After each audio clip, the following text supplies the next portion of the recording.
Well, thank you all very, very much.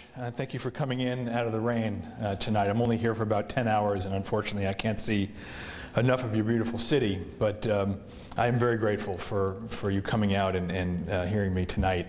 First, I want to thank Dr. Abbott, of course, for inviting me, Dr. Taylor Archer, of course, Amanda LeDuc, and colleague from Senator McConnell's office, and of course, Senator McConnell himself. And I think it goes without saying that he has been an absolute leader on the issue of Burma. I mean, I think this center is a testament to his long-standing commitment to Burma and to democracy in Asia generally. And it is clear that when he talks about Burma, when you listen to him talk about Burma, it is deep and it is heartfelt. And I don't know how many of you were with him over the weekend, last weekend, at the church. It sounded like a lot of you were there. He really, when I talk to his staff, when I talk to him, he has that passion that all of us who touch the Burma issue have. He has dedicated himself for a long time to Burma.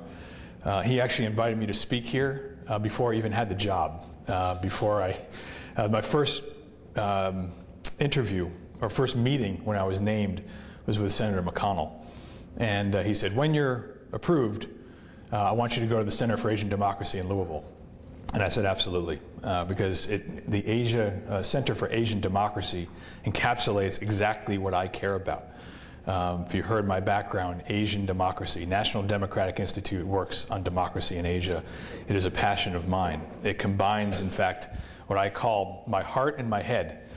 My head being on the Pentagon side, on the security and the strategy of Asia, and looking at everything from our alliances with Japan to our activities in Central Asia. But I've said through the years, since I first touched the Burma issue in the mid-90s, that my heart, even if my head is on strategy, my heart is always with Burma. So it was remarkable that when this opportunity came around for this job, and it's actually unique, I think, in government that you can combine your heart and head together. And I would say that Senator McConnell, it's not too much to say that his work of U.S. principled pressure for change in Burma over the past 15 to 20 years has been essential to where we are today. And I continue to work closely with his office, and his partnership will be critical in the next phase of our Burma policy. So you're very lucky to have him as senator and as a sponsor of this center here. A background on my position. I just spent a little time with some of your students before I came out here, before I had a little bit of dinner and then coming out to speak to you. But people ask, what is this job, the Special Representative and Policy Coordinator for Burma exactly? It's a long title, and as I said to the students in Washington, the longer the title, the less real responsibility you have. If you have the President, the Vice President, and then you have Special Representative and Policy Coordinator for Burma. It's a long title, and it's a new position. It's a position that was mandated by Congress in 2008, following the Saffron Revolution, when people took to the streets, led by monks, that were brutally suppressed in 2007. And it was a position that I actually called to be created, because an issue like Burma is one that captivates people, gets a lot of attention for people who care about democracy, who care about values, but it can get lost in the shuffle for so many other critical issues that affect national security in very readily, day-by-day ways, whether it's Afghanistan or Iran, or you name the issue of the day. It's hard to get American executive branch or American policy attention to a place like Burma as much as you want it. And a place like Burma needs that kind of focused and sustained attention. So the Congress had picked up on that. They authorized this position. And it I think has been useful. Even if it weren't me, I would say that. I think a critical time to have this kind of focused attention on what's going on there. What we saw, if people who remember the debates of Burma of the past 20 years, really, hugely divisive. You divide people between those who favor sanctions and people who favored constructive engagement. You have, Asians want constructive engagement, Americans want sanctions. Very divisive. And I found, after a long time of looking at this, very unhelpful. That it was sterile debate. It was a debate that had gotten static, and it wasn't getting us anywhere to bring change in Burma. And I thought this kind of position, you need to kind of balance the two. Pressure is important. The sanctions are very important. And again, Senator McConnell at the forefront of that pressure. But engagement is very important too, to ensure that you have proactive diplomacy, to make sure that they understand clearly American positions and perhaps give them a way forward, give them a sense that there is a positive path forward in the relationship with the United States. And I have found, indeed, it is a full-time job to do this. So the job really has three components. First component is to coordinate the U.S. government. Get us all on one page. Get the people interested in democracy, human rights, and the people who are looking at geopolitics and balance of power, and people who are looking at drugs and human trafficking and everything else. Get them together, coordinate, and have a single U.S. policy. It's very easy to get captivated by one string of attention, and it's not healthy for U.S. policy, for a balanced U.S. policy, consistent with U.S. interest. Second part of it is then to coordinate internationally, because then you have India doing one thing, or ASEAN doing another, China doing another, Europe doing something similar but not exact, Burma or other places. It's very difficult to have a single approach, a coordinated approach that gets effect. People working across purposes, they're stepping on each other's toes, and that's the best way to get confusion and to not get results. So the job was meant to be international. And in fact, I leave here tomorrow morning, I get in a plane, go to Washington, I get back on a plane tomorrow night and go to Europe to talk to them about Burma for the week. Very important component of the job. And then the third is to be the primary point of contact with the government of Burma, to be a consistent face representing the perspectives of Washington, so that there is that engagement is constant and they feel there is momentum and attention in the United States. It is reassuring, I think, to them. So in August 2011, I was confirmed by the Senate, became the first person to fill the position. And to be honest, coming from the Pentagon job that I had, which was quite broad, my expectations were managed. Anybody who looked at Burma in the summer, just the summer of last year, your expectations for progress in Burma had to be somewhat managed. Some friends, when my name was first publicized, called me to express condolences for assuming a task that appeared thankless. But truly, from the start, I considered this an absolute privilege and a remarkable privilege, again, to work on an issue that I've cared so much about for so long, during what has turned out to be a period of renewed hope and possibility. And that is rare, that someone could be so fortunate to find yourself in that position. Now, Burma is called the Golden Land. I put that in the title. But it has been a land of tragedy and deprivation for decades, as all of you know. It is rich in resources, rich in promise, but nonetheless, for too long, it has been a country at war with itself, home to severe human rights violations, repression, and underdevelopment, with some of the longest standing and most bitter internal conflicts and division in the world. For far too long, the rest of Asia has become an engine of economic development in the world, Burma has been the outlier, the missing piece of growth and progress extending from South to Southeast Asia, and the missing component of what the Center for Asian Democracy when you look at political development in the region. Nonetheless, as we just discussed, and as many of you can attest, Burma has captivated the American imagination for more than 2 decades. It captivated me, and I think usually the reason for that is Aung San Suu Kyi. If you come into contact with her, if you meet her, you are completely committed. You leave there saying, what can I do? Her story is remarkable. I don't have to go through it here, but she represents, I think, she's a symbol of hope for an entire country. She is quite brave and principled, as many others in Burma, I should say, have been for a long time, those who have suffered in prisons and those who have suffered in silence in the country. But she has been an icon, a beacon of democracy worldwide, not just including Asia. So to get in contact with her is to be captivated by the issue. And I think it has captivated all of us. And indeed, I think there is tremendous goodwill toward the country around the world, which makes it quite a unique issue. But there was a sense, as I say, entering 2009, that Burma policy was stuck in this sanctions versus engagement debate. As a result, the Obama administration began a Burma policy review in February of 2009 that resulted in what we call a dual-track principled engagement policy toward Burma. Dual track in the sense of encompassing maintenance of pressure through sanctions, but also positive incentives through proactive diplomacy. And the intent is to provide a positive vision for progress in bilateral relations and not just negative signals to the country, just punishments. I think the timing of that change in approach was good, as it turned out.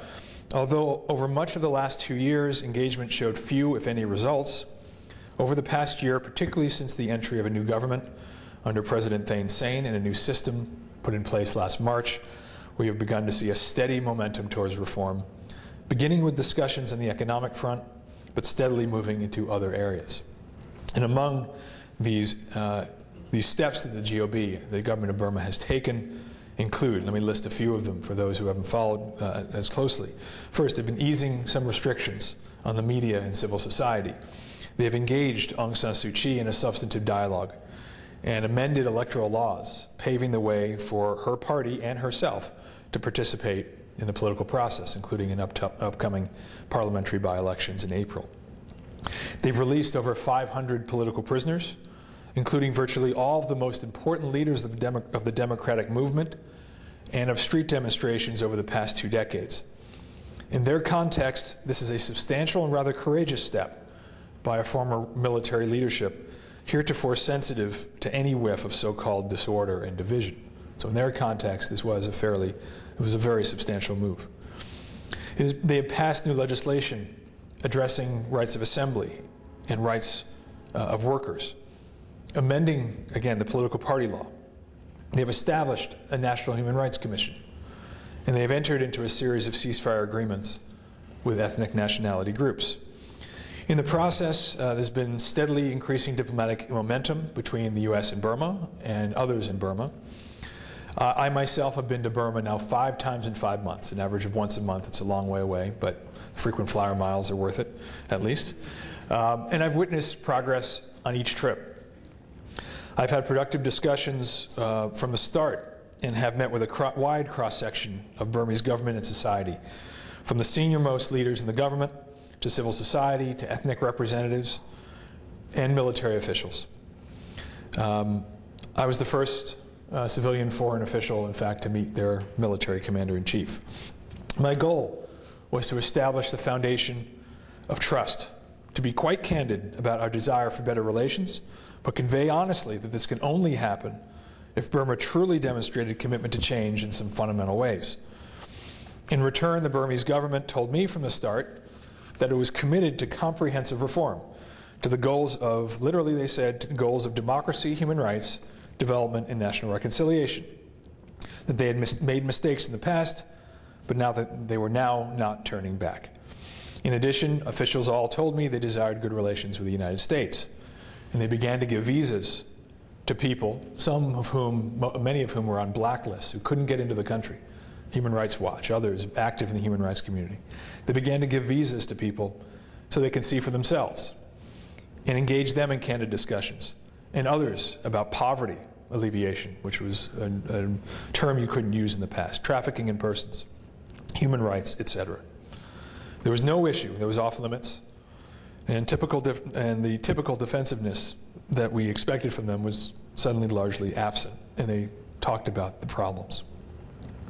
By last November, President Obama saw enough, what he called flickers of progress, to dispatch Secretary of State Clinton to Burma on November 30th and December 2nd to see for herself. Before he did so, he spoke by phone to Aung San Suu Kyi to receive her views on the situation in the country and on a visit by the Secretary of State. It was their first conversation, and from all indications, both sides were quite energized. President Obama also addressed President Thein Sein directly at an Asian regional meeting in Bali at the same time.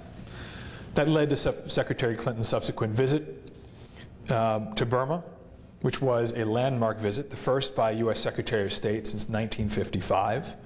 And I'm sure many of you have seen the pictures and read the articles about that and probably listened to the words on that. She engaged directly with key individuals representing, again, a broad spectrum of society, both inside and outside the government, to gauge the extent and prospects of reform and to encourage further progress through calibrated U.S. support. Fundamentally, the visit was intended to put wind in the sails of reform and reformers, to demonstrate in tangible form that the United States was firmly committed to standing with those in the country who were committed to change, and that we will take bold steps as necessary to demonstrate our commitment to be partners in that change. It also allowed us to ensure messages at the highest levels of our two countries were conveyed clearly, There is no compromise of principle, nor do we mince words about our continued concerns and what was required to transform the bilateral relationship. As the President stated in Bali before the trip, we want to seize what could be a historic opportunity for progress and make it clear that if Burma continues to travel down the road to democratic reform, it can forge a new relationship with the United States of America. Secretary Clinton was pleased with her visit. However, we were not blind to the fact that much remains to be done by the government, that as Senator McConnell has said, talk is cheap, but it is actions that matter, but that there is much more that they need to do to demonstrate true and lasting commitment to reform through action. While some restrictions, for instance, while some restrictions on the media and civil society have been eased, censorship in the media remains substantial, particularly on political matters, and civil society remains nascent and constrained. While electoral laws have paved the way for the NLD and Aung San Suu Kyi to re-register and take part in April by-elections, a free, fair, and credible election in April and beyond to general elections in 2015 is not a foregone conclusion. While the government has released more than 500 political prisoners in recent months, most have not been released unconditionally, and hundreds of political prisoners are believed to remain in detention. While new legislation addressing rights of assembly and workers has been promulgated, the implementation and enforcement of these rights is yet to be tested. Indeed, rule of law in the country remains non-existent, leaving all progress to date subject to the whims of individuals and thus easily reversible. And while the government has recently entered into a series of ceasefire agreements with ethnic nationalities, these agreements are only the beginning of a difficult and arduous process of trust building and healing before the goal of national reconciliation and unity is achieved. Some form of accountability mechanism will need to be established over time to help this process and provide some measure of justice for abuses that have occurred in the past. Ceasefire agreements have been reached before, only to collapse into renewed violence, human rights violations, and deeper division. Whether this round of agreements will be different remains to be seen, and we will watch closely to determine the credibility of commitments made on all sides. Indeed, the devil will be in the details. In Kachin State, which some of you, if you have followed what's going on in Burma, in Kachin State in particular, the litany of violence and abuse continues, including credible reports of forced portering, rape as a weapon of war, commissioning of child soldiers, and killing of innocents. The same litany we have heard for many years throughout Burma. These issues offend the conscience of all of us and run counter to the message of change and reconciliation.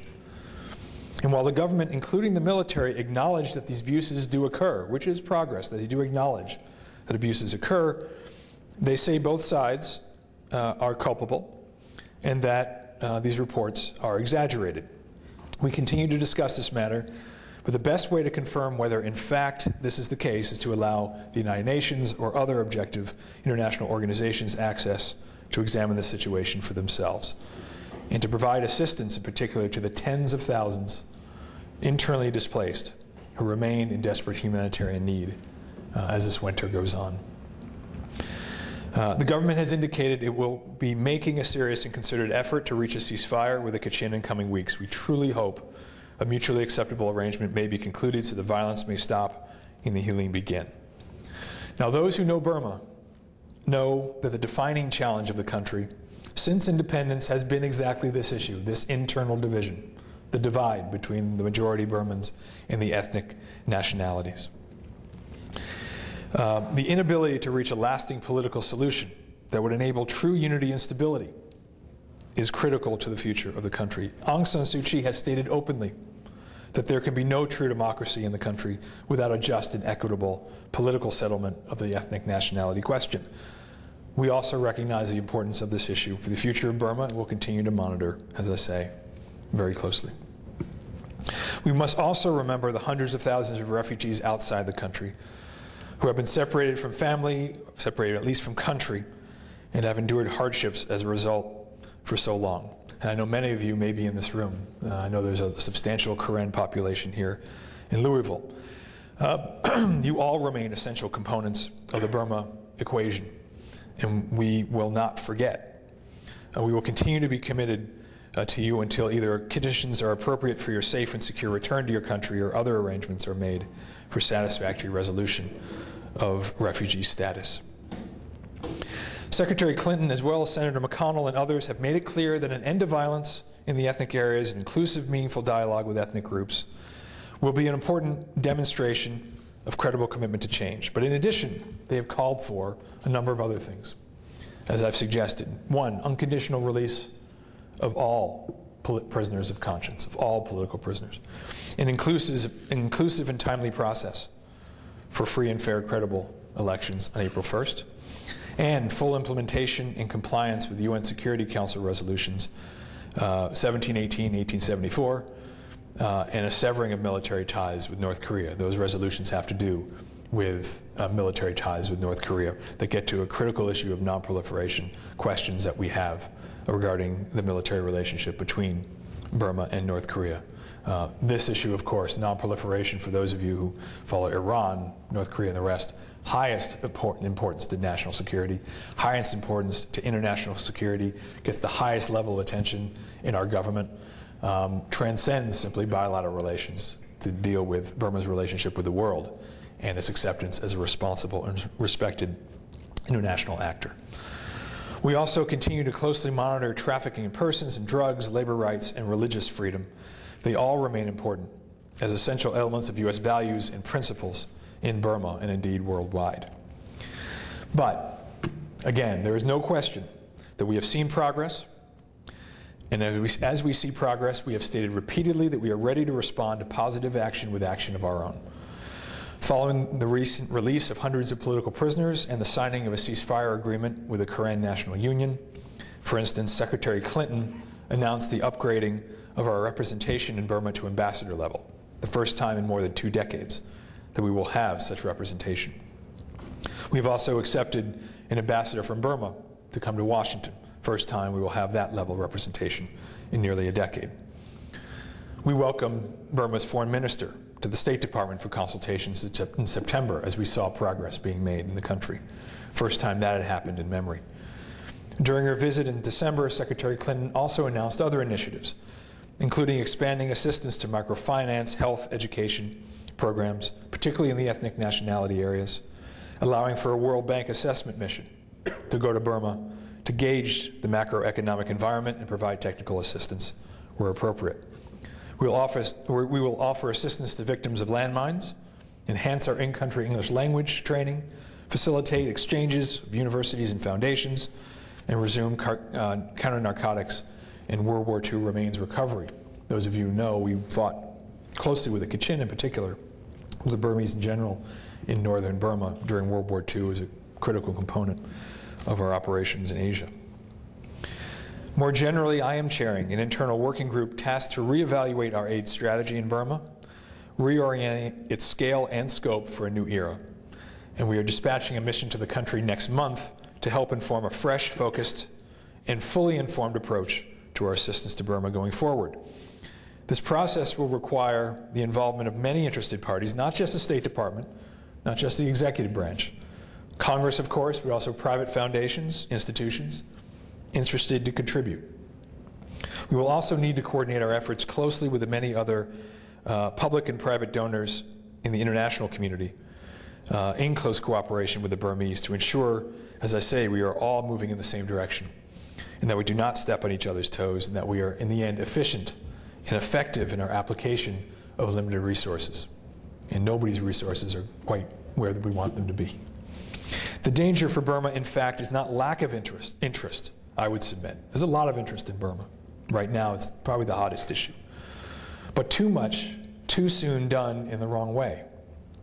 There is real risk that if we either rush to the same places and individuals in our assistance work, or we simply overwhelm the system. We must remain aware of the capacity of the Burmese to absorb so many people coming with so many initiatives, good intentions, and resources is severely limited. We must be careful our collective goodwill not undermine reform.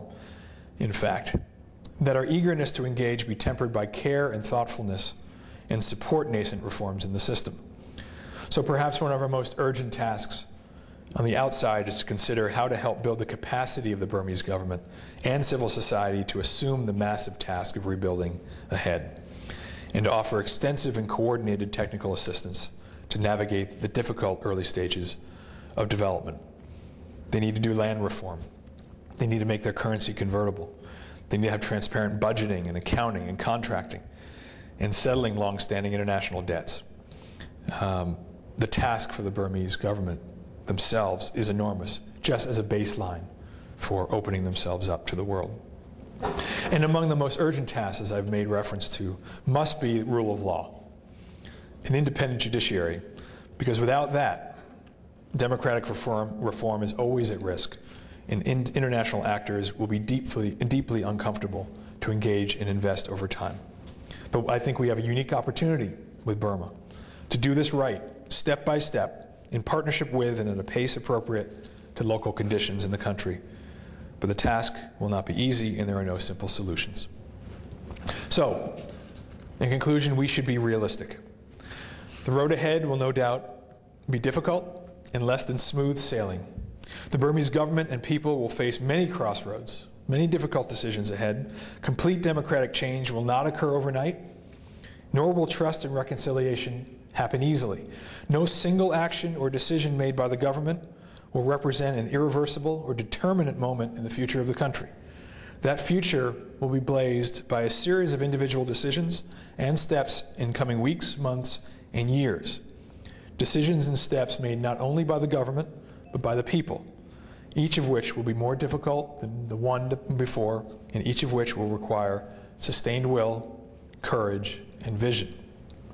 What is essential is that the government engage its population in this ongoing debate and decision-making process to create space for civil society, democratic processes, and the input of leading voices in Parliament to ensure true stability in development. Aung San Suu Kyi, of course, will have a critical role to play in this regard.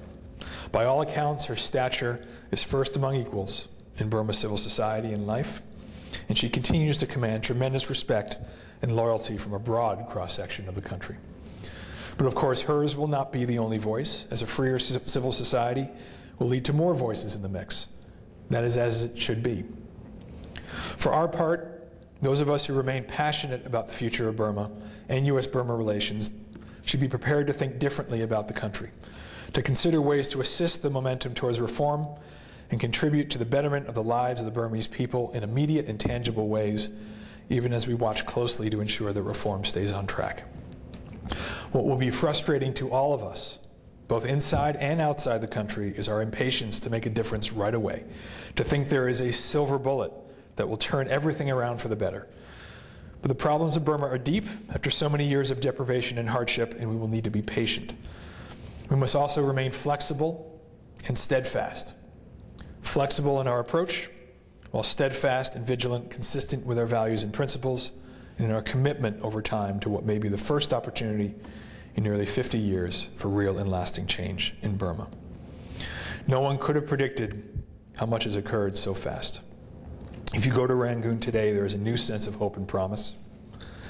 But there is so much to be done, and people who have been involved in Burma, both inside and outside the country, are predictably wary, tempered by brutal experience.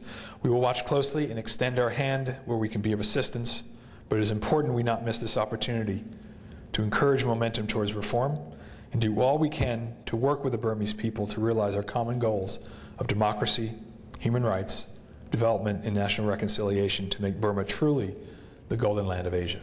And with that, I thank you, and I'm open to questions.